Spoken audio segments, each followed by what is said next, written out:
Welcome everybody to the Verts podcast. I'm your host, as always, Sonny Weaver. So it's been a while since we've had a show, but obviously big news dropping in the Madden world today as the companion app does come out. And so a couple things I want to go over today, and obviously the first being the title of the app itself. Many people believed that this would be a connected franchise mode CFM application. However, it's interesting and I think very important to point out that it is not just a CFM app. And I think some people are going to get they're going to miss that aspect of this. The fact this app is actually a companion app, I'm happy to see. Any of you guys who watched or listened to this show a couple months ago when we were waiting on that app will know that I said Madden and EA is missing on an opportunity right here to connect with their fan base. They have an opportunity to put the power of their game in their users' hands, and they have not taken advantage of that. And at the time, I was referring, in a sense, to CFM, but looking at it in more of a holistic way, what you find is they've brought everything in there. So you've got some stats on MUT. You've got obviously the CFM side of the application, but also what you've got in there is something that Rex kind of touched on. If you listened yesterday to the Mudcast, he touched on the fact they're embedding Twitch and their Twitch channel into the game itself, but now they're embedding that into this application. And I think that's kind of that next progression for EA to truly connect with their fans. They want you to have content constantly going, so the developers' blogs are on that application, this embedded Twitch channel, and then obviously access to your CFM as well as your MUT standings and rankings and so on and so forth. Looking at it as a whole, I'm happy EA made this move. They went with a companion app, and I'm sure the CFM people aren't as happy about that, may have felt slighted, and I'll talk about that in a second. But when you're looking at the franchise as a whole, I think it's a good move, because now what you're doing is you're making it a one-stop shop. You're making it one location that everybody can come to no matter what you're looking for, and you can get access to everything it is you need for your Madden gaming style. So obviously there's going to be some angst about the timing on that, and we will discuss that as well, but happy that it's out. So let's kind of kick off here, working down with the timing. Obviously December 2nd, we've waited a long time for an app, and so people are going to throw out different reasons why, and I'm going to talk to John and Rex hopefully here in the next couple weeks, get an interview with them, and maybe get a little insight into that. But at this point, what is done is done. We've gotten to this point. Let's put it in the past. It's very easy to harp on something that comes in late like this. But I think the better question or the better thing to understand here is the developers still went ahead and made it right. It would have been very easy to move along and say, we'll push that out to Madden 18. But they didn't do that. Here we are in December, and they're still pushing it out. So I applaud the development team for that. Obviously, there were some issues there, and like I said, hopefully we get some information about that. But really, in the end, it doesn't matter. In the end, we've got the application, and now we can start moving forward. So let's move on to the next aspect. Some people are going to say, well, I waited all this time and it doesn't seem like they did anything. And this is kind of geared towards the CFM crew, because I don't think a lot of the other Madden players knew they were getting anything in this app. I think a lot of people believed it was strictly for the CFM group. You know, here's what I'll say to that. For any good house, you have to have a good foundation. And I think what this application is the foundation for EA to do some really cool stuff going forward. You know, and foundations aren't sexy. When you go and look at a house, you don't look at the foundation and say, man, I'm buying this house because I like that foundation. No, what you're buying that house for is everything that foundation will provide you in the future. And I think that's what we've gotten here. So we've got this app in CFM, and what we have is we'll call it phase one. And what phase one has provided us with are commissioner tools to basically advance the league, autopilot the league, see the schedule, see who's won and lost.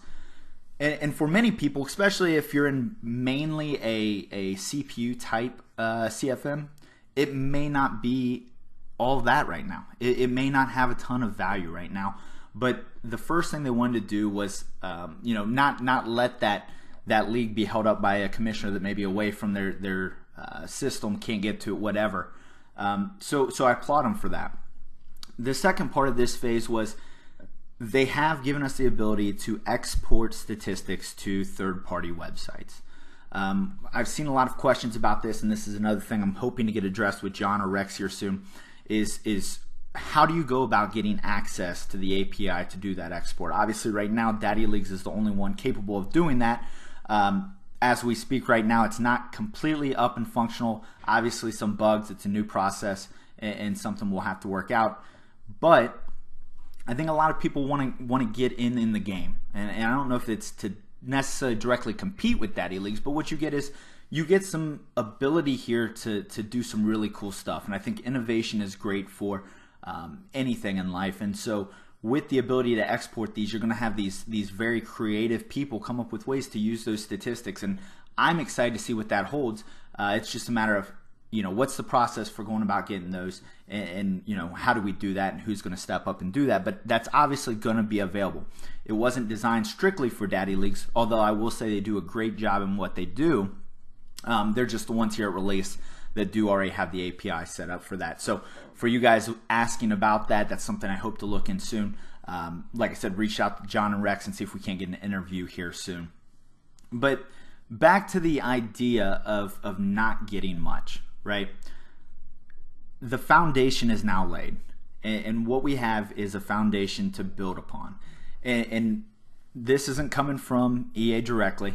I've talked to some people that have heard some things, but basically the foundation in phase 1 is what they thought they were going to lay out in phase 1. They wanted to get commissioner tools in there, and they wanted to get integration into third-party websites in there, and they've got both those things right now. Now, the next phase, and I'm not going to speak as to what will be in that phase, but I think we're going to see the next transition to more team management, player cards, things like that from the application. But really, the sky's the limit. I mean, the holy grail of this application is going to be drafting from the application. I don't think we're that far off. I think what you have now is you've got that foundation to work from, and going forward, like I said, the sky's the limit. So don't be down on them for what they put out. I think hype takes over, and sometimes people think there's going to be more than there is. Obviously, we didn't know that it was going to be a companion app instead of CFM app, so we don't really know what the future holds there. But what I do know from what I've seen so far is that this application is something EA's invested in. I would actually be more worried had it strictly been a CFM app, because I think lack of use by a single segment of the game could cause that to die out. But obviously, if you check your settings, they want to track usage, and I think the reason that is they want it to be a part of the whole kind of ecosystem that is Madden. So I'm excited what the future holds with this app, and what I ask of the community is give the developers a chance. They gave you the app. You're going to be able to manage the league for now. You're going to be able to use Daddy Leagues, or hopefully soon other websites that you can design on your own or whatnot. But give them a chance to build on it. I mean, I think we as a community are quick to condemn them for things that, expectations are big. I get that. Expectations in anything. When I buy something, I have high expectations. But at the same time, everything has flaws. If you go to Best Buy and buy a $2,000 flat screen TV, some of those are going to have issues, and there's going to be bugs in anything you do, and any piece of software you find, there's going to be issues. And all you can do is ask them to attempt to make that right. And the time frame it takes to do that can vary based on finding it. There's a difference between knowing something's wrong and knowing how to fix it. Sometimes the fix is hard. I'm not going to lie. I mean, I'm sure there's things right now that Rex and John would love to fix, but they got to figure out a way to do it that's not going to break something else. And when you're dealing with a game as complex as Madden, that's something that's very easy to do. So give them time on the app, and let's see where this goes. I'm excited about the future. I said once upon a time on one of these podcasts that we've got a connected franchise mode that we can't connect to. We can now connect. So now the question is, what's next? Now I know that I've got Daddy Leagues back. I know that I can wait, and I'm willing to give them that opportunity because I trust this development team and I trust the vision of where they're going. I appreciate everybody tuning in. Now make sure you follow us here on the Verts podcast. Like I said, trying to get John and Rex here. In the meantime, we'll have other content here on the NBL Network. So make sure you subscribe to the NBL Network as well as follow us at Bomber League on Twitter. For all of us here at the Verts podcast, it's been Sonny Weaver, and I'll see you next time.